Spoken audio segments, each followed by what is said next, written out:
গ্রামের মাঠে ফুটবল খেলা হলে কি হয় জানেন? এই যে দেখছেন, মানুষের এমন ঢল নামে যেন পুরো এলাকায় একটাই পরিবার হয়ে গেছে। আজকে এই মাঠে শুধু খেলা না, এখানে মানুষ তাদের আবেগ নিয়ে দাঁড়িয়ে আছে।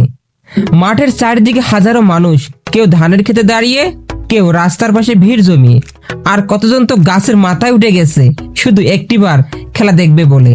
এই দৃশ্যটাই প্রমাণ করে ফুটবল আমাদের গ্রামের মানুষের হৃদয়ের খেলা। খেলা শুরু হতেই বাতাসে ছড়িয়ে পড়ে চিৎকার, উল্লাস আর উত্তেজনা। ছোট থেকে বড় সবার চোখ খেলার দিকে। এই মাঠটাই হয়ে ওঠে যেন বিশাল স্টেডিয়াম। কোথাও কোনো বিভেদ নেই, শুধু আনন্দ, হাসি আর এক হওয়ার অনুভূতি।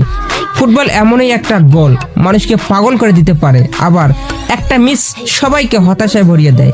কিন্তু শেষ পর্যন্ত এটাই আমাদের শক্তি, আমাদের একতা। এভাবেই গ্রামের মাঠে খেলা হোক, মানুষ জড়ো হোক, কারণ ফুটবল আমাদের প্রাণ, আমাদের গর্ব, আমাদের ভালোবাসা।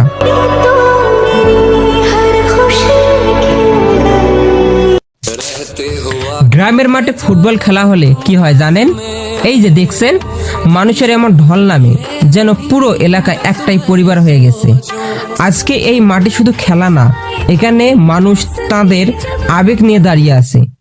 মাঠের চারিদিকে হাজারো মানুষ, কেউ ধানের খেতে দাঁড়িয়ে, কেউ রাস্তার পাশে ভিড় জমিয়ে, আর কতজন তো গাছের মাথায় উঠে গেছে শুধু একটিবার খেলা দেখবে বলে। এই দৃশ্যটাই প্রমাণ করে ফুটবল আমাদের গ্রামের মানুষের হৃদয়ের খেলা। খেলা শুরু হতেই বাতাসে ছড়িয়ে পড়ে চিৎকার, উল্লাস আর উত্তেজনা। ছোট থেকে বড় সবার চোখ খেলার দিকে। এই মাঠটাই হয়ে ওঠে যেন বিশাল স্টেডিয়াম। কোথাও কোনো বিভেদ নেই, শুধু আনন্দ, হাসি আর এক হওয়ার অনুভূতি।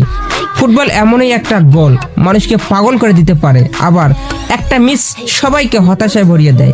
কিন্তু শেষ পর্যন্ত এটাই আমাদের শক্তি, আমাদের একতা। এভাবেই গ্রামের মাঠে খেলা হোক, মানুষ জড়ো হোক, কারণ ফুটবল আমাদের প্রাণ, আমাদের গর্ব, আমাদের ভালোবাসা।